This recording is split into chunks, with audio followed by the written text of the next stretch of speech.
6e épisode. Votre cerveau perd les pédales.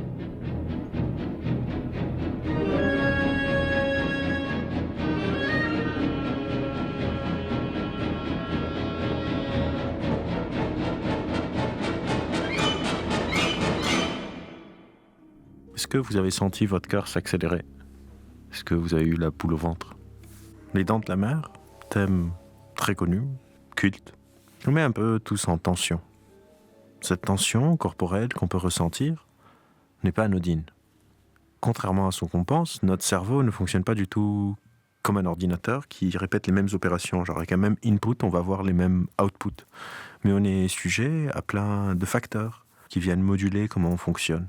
Et on a vu certains de ces facteurs au cours des épisodes précédents, que ce soit le contexte, les a priori, etc. Et pour ce dernier épisode, on va parler du grand oublié en psychologie et en neurosciences, notre corps. L'état de notre corps a un impact direct à la manière dont on pense le monde, à la manière dont on intègre le contexte, la manière dont on bouche des trous et tous les mécanismes qu'on a vus jusque-là. Par exemple, en anglais, il y a un mot que j'aime beaucoup, qui est un porte-manteau, qui est le mot « hangry ». Le mot « hangry » vient d'une contraction de « hungry » et « angry ». C'est quand on est en colère parce qu'on a faim. Vous pouvez parfois vous disputer avec quelqu'un et penser qu'il y a vraiment un sujet de désaccord, alors que c'est juste que vous n'avez pas bien mangé, ou que la salle est trop froide, ou qu'il fait trop chaud. On peut être irritable parce qu'on n'a pas bien dormi. On peut aussi parler, par exemple, du stress, qu'on appelle le mal des temps modernes. Chaque état corporel influence la manière dont on stabilise l'ambiguïté, la manière dont on se raconte une histoire, la manière dont on intègre le contexte. Par exemple, si quand vous avez faim, vous êtes en colère, quand vous êtes fatigué, vous êtes irritable, quand vous êtes stressé, vous avez plus tendance à faire deux choses. La première, c'est ce qu'on appelle la catastrophisation. Vous avez tendance à imaginer les pires scénarios, à stabiliser l'ambiguïté du futur sur des registres négatifs. Et vous avez une autre tendance à être dans ce qu'on appelle de l'hypervigilance. Tout devient hyper important. Par exemple, vous êtes stressé par une présentation que vous devez faire, et vous allez passer 10 minutes à choisir la police de votre texte, ou la taille, de passer de 11 à 12. 12 c'est trop grand, 11 c'est trop petit. Si vous n'étiez pas stressé, vous n'aurez même pas pensé à ces facteurs. Vous aurez juste fait votre contenu, peut-être répété un peu, et vous serez allé. L'état de notre corps conditionne tous les facteurs de reconstruction du monde qu'on a vu jusqu'à maintenant. Il ne suffit pas d'observer notre raisonnement pour comprendre comment on réfléchit. Il faut tout le temps prendre en compte l'état aussi de l'organisme. Nous ne sommes pas un cerveau dans un bocal qui reçoit juste des afférences du reste du corps, comme on aurait pu le croire dans certaines expériences philosophiques. Notre cerveau n'est pas un chef d'orchestre dans une sorte de tour d'ivoire qui dirige le reste de mon corps passivement. Notre cerveau est un organe d'interrelation qui est soumis aux mêmes règles que le reste du corps. Avec Descartes, on avait séparé le corps de l'esprit, et aujourd'hui, cette idée est un peu tombée en désuétude. Il y a de moins en moins de personnes qui pensent qu'on a vraiment une âme qui est en train de contrôler un peu mon corps comme un marionnettiste. Ce système binaire du corps et de l'esprit a été remplacé par une idée tout aussi fallacieuse, qui est la séparation du corps et du cerveau. Que mon cerveau n'obéit pas aux mêmes règles que le reste de mon corps. Mais quand on s'intéresse à comment on fonctionne, on réalise que c'est quelque chose qui est très très important, que l'état physiologique dans lequel je me trouve est un facteur nécessaire pour pouvoir évaluer mon fonctionnement. En gros, il y a deux facteurs. Il y a mes compétences, mais il y a aussi l'accès à mes compétences. Et si mes compétences, on pourrait imaginer qu'elles siègent un peu dans mon cerveau, ma connaissance des mathématiques, de la neuroscience, des aires du cerveau, ou d'un langage, ou de n'importe quelle autre compétence, il y a après l'accès à mes compétences. Je peux avoir un trou de mémoire, je peux être en état d'hypervigilance, selon l'état de mon corps. Et cette modulation corporelle peut se faire sur des registres un peu angoissants, anxiogènes, comme la musique des Dents de la Mer, mais on peut aussi faire la même chose à l'inverse. On peut mettre une musique hyper relaxante pour que vous soyez détendu et avoir une autre manière de recevoir l'information que je veux vous transmettre. Et donc, par exemple, on peut écouter, se détendre un peu avec ce son suivant.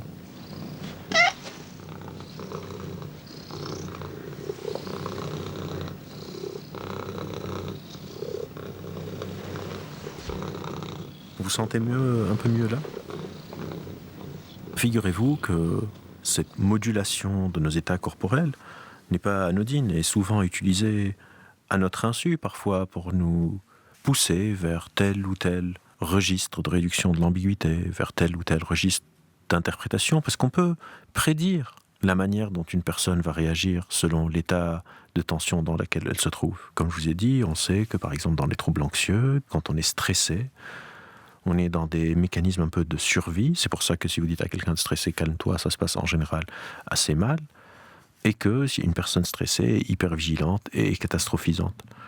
Mais on peut imaginer d'autres modulations, qu'il y a certains états corporels qui vont vous pousser par exemple à manger plus vite. Et c'est pour ça que dans plusieurs restos de fast-food, on met une musique assez cadencée. Il y a des études qui ont été faites pour voir est-ce que les gens mangent plus vite, et donc libèrent la table, et donc je pourrais faire un chiffre d'affaires un peu plus important, ou parfois beaucoup plus important, selon l'ambiance sonore que je crée dans mon resto pour pousser les gens à manger plus ou moins vite. On a tous entendu les génériques du journal de 20h à la télé. C'est pas par hasard que la musique, c'est pas des bols tibétains, qu'il y a le tut tut tut tut tut tut tut tut, ou quand il y a un flash d'infos. Ça crée une sorte de tension, et comme je vous ai dit, quand on est un peu stressé, on est dans une hypervigilance, ça va pousser mon cerveau à se dire « Ah, ce truc est important, il faut que j'y fasse attention ». Là aussi, c'est pas anodin. Ça va moduler la manière dont je vais apprécier les nouvelles de ce qui se passe dans la société, et comment cela va être intégré dans mes modèles mentaux. Pendant longtemps, par exemple, je ne sais pas, peut-être que ça se fait encore, mais en tout cas, il y a une période, quand je lisais sur ce sujet, les pubs, par exemple, à la télé, dans le mixage des pubs, le volume est tout le temps à 100%. Donc c'est pour ça que parfois vous êtes en train de regarder une série à la télé et le volume n'est pas particulièrement élevé.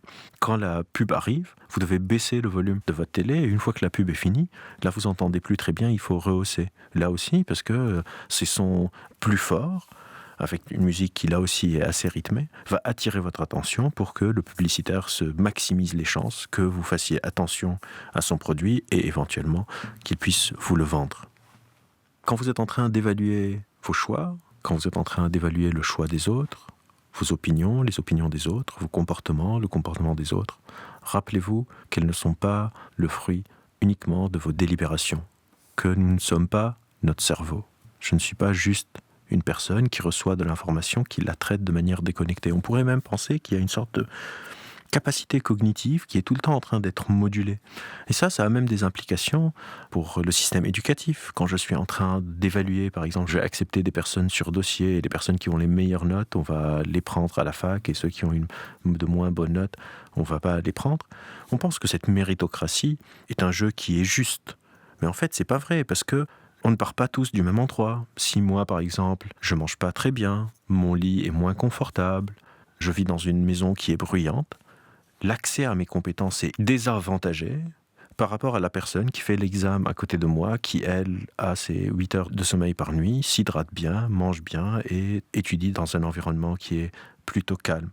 On pourrait penser qu'on devrait même établir ces capacités de restauration cognitive. Comment est-ce que je peux rééquilibrer les manques environnementaux qui impactent ma physiologie pour créer une société un peu plus juste? On n'est pas vraiment en méritocratie parce qu'on ne démarre pas tous du même endroit. C'est comme si je fais courir des athlètes aux Jeux Olympiques et que je leste les jambes de certains participants, et quand ils perdent, je dis désolé, l'autre était plus rapide que vous. On ne part pas tous du même endroit, et tant qu'on ne prend pas en compte ces différences contextuelles, d'a priori et corporelles, l'idée d'une certaine justice sociale restera une illusion. C'était Votre cerveau, première saison, la perception de la réalité avec Albert Moukébert. Réalisation Charlotte Roux, conseillère au programme Camille Renard, avec la collaboration de Pascaline Bonnet. À la technique, Éric Boissé et Philippe Mercher. Merci à Juliette Lemoine et à Anna Paula Freitas. Vous pouvez retrouver les 6 épisodes de ce podcast original sur franceculture.fr et sur l'application Radio France.